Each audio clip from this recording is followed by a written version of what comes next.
spark as a team. Hold up, wait a minute. Y'all thought I was finished? When I bought the Aston Martin, y'all thought it was Operative word, wait a minute, because I think a lot of Eagles fans are like, I think we waited too many minutes to get Jalen Hurts in there. You heard Sean Payton, the voice there earlier, basically saying when you let somebody run for 250, what are you going to do?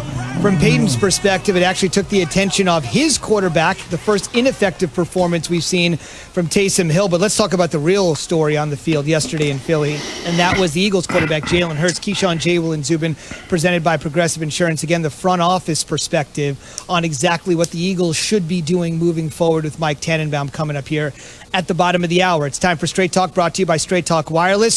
Straight to Doug Peterson after that performance, giving them the, quote, buzzword spark they needed. Next week's matchup for the Birds, literally, Eagles and Cardinals, in the desert. But Peterson will not commit, even after yesterday, to Jalen taking the first snap under center in the desert.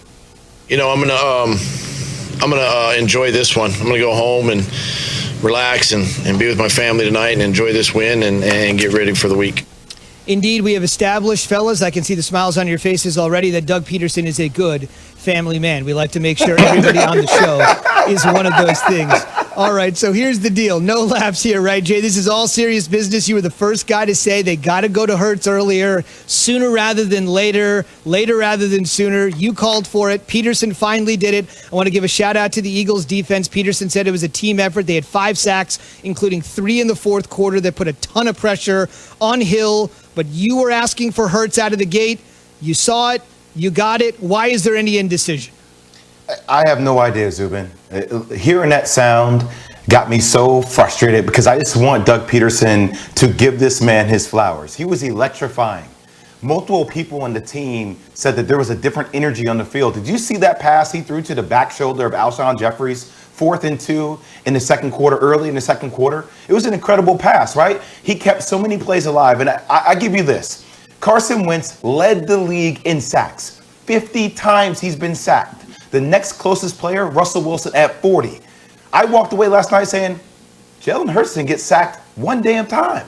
I don't understand. You don't have to say he's going to be your starter, but why can't you say this team plays different? I am proud of the way Jalen Hurts came out today. Even after he fumbled the ball late in the game, the way he recovered, the way our team recovered, it just seemed like Doug Peterson made everything about just the team all the time. And I get that. I know that's coaches speak, but just give this man his flowers. He deserved it against the Saints, one of the best defenses we have in the NFL.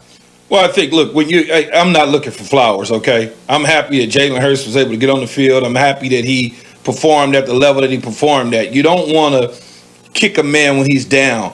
You know, giving him his flowers is just stepping on Carson Wentz even more. And I don't think you need to do that. We all know that Jalen Hurts is the starter moving forward, and you're going to take this thing week to week. Next week, you'll come out on Wednesday or Tuesday and say, hey, Jalen Hurts is the starter moving forward when you have your presser. The game is just ended. So I don't believe that he needed to say anything. It speaks for itself. If you watch that game and you don't realize or understand that Jalen Hurts is the starting quarterback probably the remainder of the season, then you don't know what you're looking at. You're looking at a guy that accounted for 270-plus yards, one through the air, the other on the ground. And it's so funny and ironic, and I was having a conversation with some people yesterday, and they was like, oh, he only threw for $160-something. I said, but he ran for 106. If Carson Wentz had thrown for 270, you would say it's a great game. Now you split, some on the ground, some in the air. It's question marks. I hate that. Those are the sort of things that doesn't make me happy. When I look at how he's getting the yards and people still deflecting and saying, well, it's not through the air. Okay, well, 270 some odd yards is part of your total yardage. Who gives a damn? You got the W, and he'll be the starter next week. Keyshawn Johnson, you and I have had so many conversations. We make fun of each other all the time. You tell me all the time.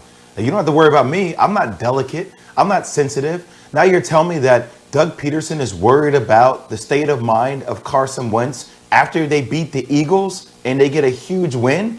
He's thinking about that. I didn't know they could beat the Eagles because they are the Eagles. The Saints. You know what I mean.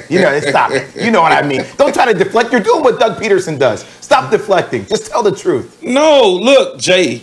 At the end, man, you don't. Yes, he's sensitive. He's a quarterback. They all sensitive. How many times I got to say this to you? Why kick him when he's already down? Don't need to. He knows he was. You don't think it's for 1 minute Carson Wentz was sitting on that sideline going, my days in Philly might be numbered? Of course he was. He can see it. So why kick him when he's already down? There's no need to do that. You don't have to kick him, but you can at least be supportive of your quarterback that just stepped into a crazy situation and actually handled it exceptionally well. Yeah. Like you don't have to kick somebody while you're down or to build somebody back up, Key. You know, the two aren't mutually exclusive. You know what I mean? You can still do that in a polite way. That will happen. It didn't happen in the post-game press conference, but it will happen as he addressed everything this week. They'll ask him about Jalen Hurts again, either today or tomorrow, whenever he's scheduled to talk to the media, and he'll give Jalen Hurts some sugar at that time. Everything's calmed down. Now he can talk about Jalen Hurts and how Jalen Hurts performed. He had a chance to watch the film. He has some things to work on. He certainly is headed in the right direction. You know, we want to continue to keep working. All of those code words. You sound so practical and reasonable. Damn it, Key, this is not who you are. I know who you are inside. Zoom in. Let's go. Last word on this, fellas, would be Jake Elliott missed a chip shot 22-yard field goal near the end of the first half. If he had knocked that in, that would have been another scoring drive for Jalen Hurts, because right now with the sample size so small, we're looking at everything. How many passes did he complete? Where is he running? How many drives equaled points? But you can't give him the Jake Elliott because he missed it, but keep in mind a chip shot field goal would have given him another successful scoring drive. Last thing I would just say, the other quarterback, if you watch the 2 touchdown passes that Taysom Hill threw, Emmanuel Sanders and Jared Cook both had to make unbelievable catches for those to come down as scores, and Taysom Hill looked ineffective for the first time. Drew Brees should be back, and not a moment too soon, fellas. They got the Kansas City Chiefs coming to town on Sunday, and oh, by the way, City indeed. Come on, Drew Brees, get back. And we should also mention that the Saints wake up this morning not in first place in the NFC. Their 9-game win streak comes to an end, and the Packers are now in first. So if the Steelers